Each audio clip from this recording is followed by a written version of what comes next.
Thank you, Mr. Chairman. Listening to this debate, it strikes me that there's a few things that have been left out of this discussion, and I do support the gentleman from Florida's amendment, and I follow the ideology of this in the process. One of the things I would say to that is that as I listened to the gentleman from Tennessee address this subject matter and raise his voice pretty strongly about the allegations of Obama versus Russians versus Putin, I would make a couple of points on this. One is, it's pretty clear that the Obama administration sent their people over to Israel to work against Prime Minister Benjamin Netanyahu, pretty much openly. Significant dollars invested in that campaign over there. The President of the United States, with at least the moral support of the people that had worked for him in the country of Israel, seeking to shift the results of the election against the seated Prime Minister, Bibi Netanyahu.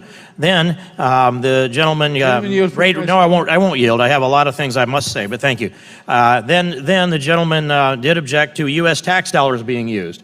I just came back not that long ago from the Balkans, where I sat in a place like Macedonia. And there I learned that the United States government, borrowing money from China and Saudi Arabia, had handed over somewhere at least $5 million in contracts transferred through USAID into George Soros organizations that were used to manipulate elections in the Balkans. And that's just particularly Macedonia, not including the neighboring countries that are there. And some of that money was used to translate Saul Alinsky's Rules for Radicals into Macedonians to distribute the books, and the rules for radicals and the actions of radicals were manifested within the election efforts in that part of the world. So I would say that the Obama administration is a long ways from clean on this as far as being involved in elections in other countries, not to mention little comments like the British, if you vote Brexit, you're going to have to go to the back of the queue. So that's the taxpayer dollars piece of this. But the long string that we should be looking at with this investigation and special counsel that is our request here, it goes a long ways back. It goes clear back to Huma Abedin, Anthony Weiner, 650,000 emails, which we still have access to. And the question that was answered to us by James Comey, which is, there was nothing to see there. We did a fast software search of 650,000 emails, and in the case of Huma Abedin and Anthony Weiner sharing laptop and sharing emails, there was nothing new in 650,000 emails. And what we've done in this Congress so far is just taken his word for that. Now, it seemed fairly logical to take his word at the time until you examine the investigation that he conducted of Hillary Clinton. Oh, by the way, it was a matter.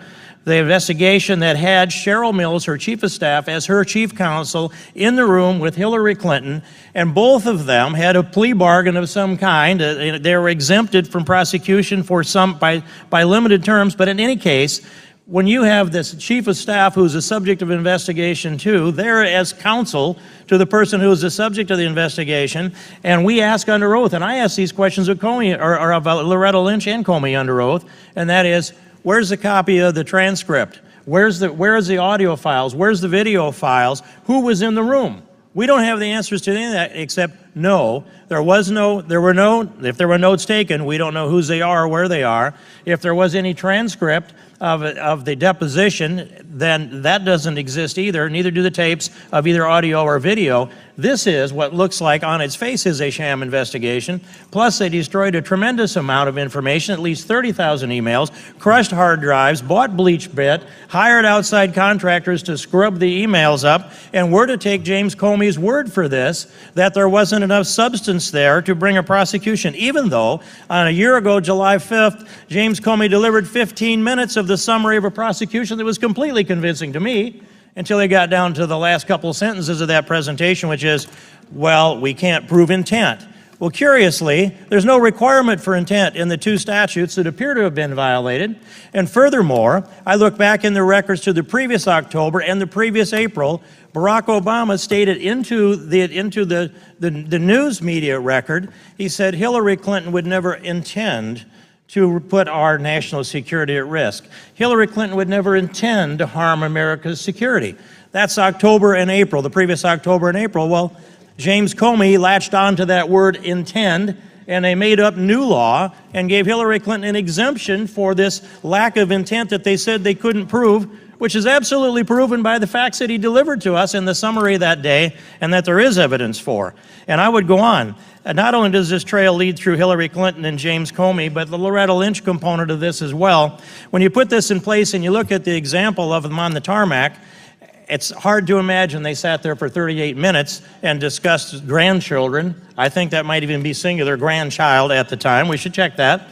But the answers that we got from Loretta Lynch were far less than satisfying. And then that brings me to Alexandra Chalupa, who went off she's a DNC contractor that went off over to Ukraine to try to gather dirt on the Trump people. So bringing this around, Mr. Chairman, I'll conclude it with this, as my time will soon run out, and that is this, that the trail leads, I believe, also to Barack Obama. We need to investigate all of this.